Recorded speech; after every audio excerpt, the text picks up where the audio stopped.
My name is Jonathan Goforth with Keller Williams Platinum Partners. Thanks for watching this video. I'm going to talk to you about 10 tips to help you pass the real estate exam. So we're going to go through this quickly so you can get right back to practicing with test questions. So I've been a full-time realtor for 26 years. I passed the exam, the salesperson exam, 26 years ago. Then, just 3 years ago, I finally went back and got my broker's license. I found the broker's exam to be harder than I thought, and I couldn't find many resources to help me practice with test questions, and that's why I came up with my YouTube channel. So this is my new YouTube shirt. My family got me this when I hit 10,000 subscribers. Now I'm up to 12,000, so I'm very excited. So please subscribe, because my other videos after you pass are for you to come back and learn how to have a successful career in real estate.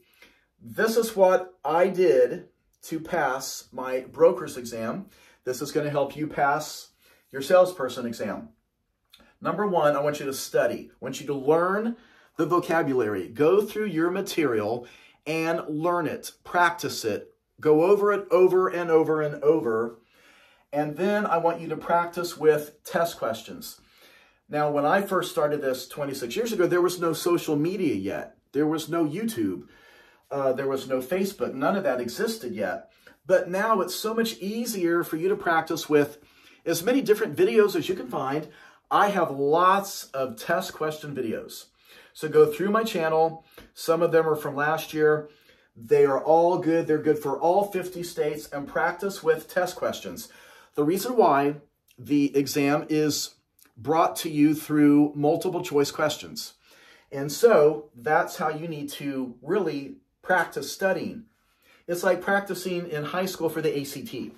The ACT prep classes in high school, you're learning it through the test questions, because that's how you're going to take the exam.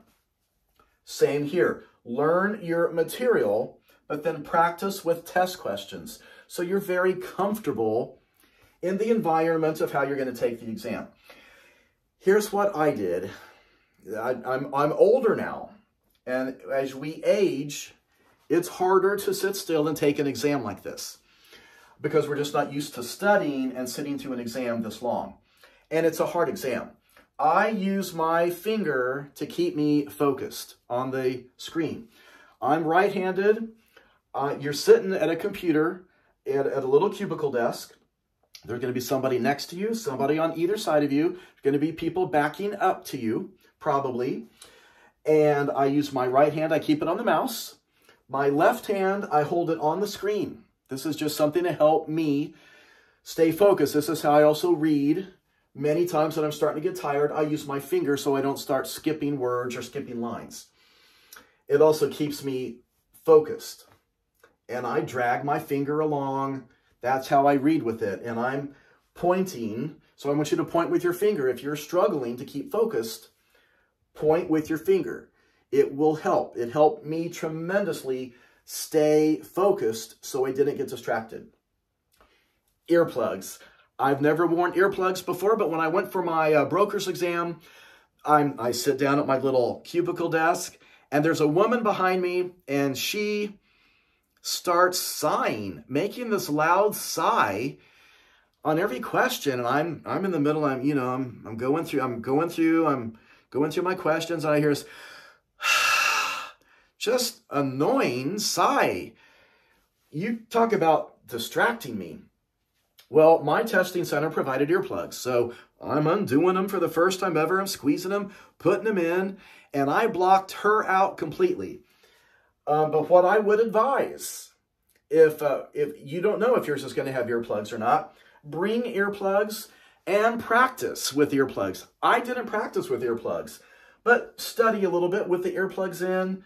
Do some videos with earplugs, at least practicing that. You can't hear the videos, but I would have enjoyed it more if I it was a little weird going into a testing situation with that, but it will really help if they provide them. Now, hopefully your testing center is going to give you a sheet of paper and a pencil and a calculator, or you can bring your own calculator if they will allow you to bring in a calculator for the math questions. That's your scratch paper if they provide you a sheet of paper. What I used that sheet of paper for also, as I'm going through the test, there's a question, I don't have the slightest clue how to answer it. Question number 4. I'm guessing. I mean, maybe I could eliminate one of those answers, maybe 2. So maybe I got it down to two answer choices, but I'm guessing. I don't have the slightest clue. I barely even understand the question. So write down the question numbers of what you're struggling with. Make a little list of those on that piece of scratch paper so you can come back to those at the end of the exam if you have time. But pick an answer. Doesn't matter. Just pick an answer. Make sure you got an answer. Because if you run out of time on the exam, at least you have an answer in the hopes that you guessed correctly. And then, I don't know, at the end of the exam, maybe I've got 11 question numbers written down, and now I can go back. I'm much more calm at the end. That's all I have left, and I can spend some time. Maybe those were really hard questions, and I can clearly, maybe it was a math question that was really, really hard. I'm going to spend too much time on it. Pick an answer, and then come back to it at the end. That will also help you stay organized, and it'll take some of the stress off of you as you go through and you wonder, how am I doing? I wonder if I've passed. If you make it to the exam, to the end of the exam, and you've only got 6 or 7 question numbers written down that you were totally guessing on, chances are pretty good you've already passed the exam. Remember, you don't have to get them all correct. You don't have to get them all correct. That takes a lot of pressure off of you as you go into this. You only need to get enough correct to pass. That's all you need. There's an art when it comes to taking a multiple choice exam. One of my kids is in high school right now taking ACT prep classes. And one of the things that they recommend, which may not work for you, and it may not work for each question, but they suggest that you read the answers first and then read the question. That way you have an idea in your mind what it is you are looking for. And if you read the answers first, then read the question, and then hopefully the answer stands out because you just read the 4 answer choices. So if that works for you, make sure you're practicing like that. You know, as you practice going through your material, cover up the question, read your answer choices, and then read the question. And maybe what you just read is those 4 answers. The correct one will just jump out at you and you pick it and move on. Number 7 is a tough one. Don't look around. This is part of what makes it difficult at the testing center because there's a lot going on around you. It's not like you're sitting in a chair at home practicing by yourself. Now you're out in public and you've got things going on, distractions going on. Don't look around. People are coming and going. People are starting the exam at different times. People finish it faster. Don't let that stress you out.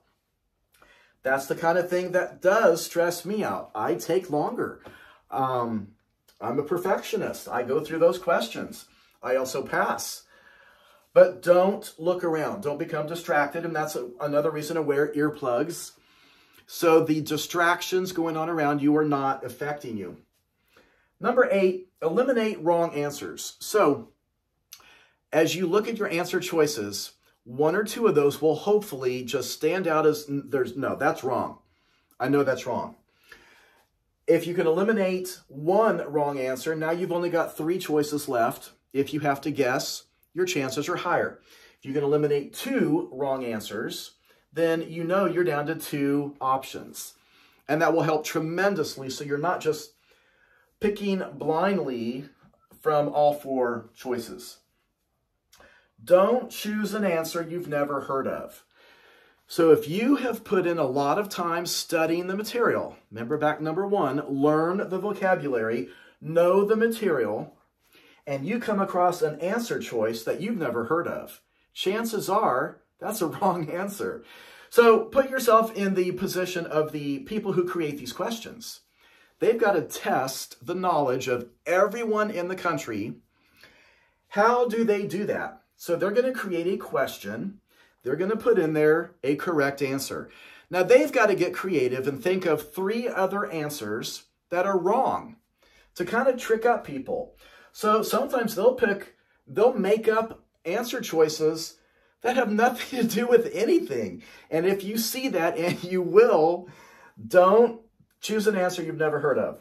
Chances are it's wrong. Trust in the learning that you've been doing. If you haven't come across that phrase or that word, probably doesn't exist and they made it up.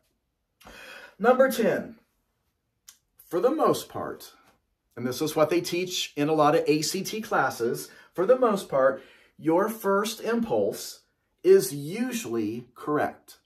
Not always, but usually, unless you're just totally guessing. And this is why you should skip the hard questions and then go back to them. And that's why I wrote those down on a sheet of paper. I'm totally guessing.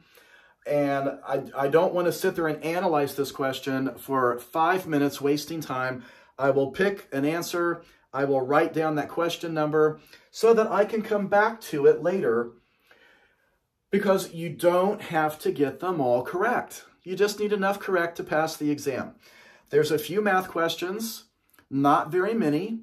I've heard, I do have math question videos. You do need to study those, because you can get half those math questions correct if you've already practiced those with other questions before you go take the exams. A lot of the math questions are pretty easy, but you have to have practiced it before you go.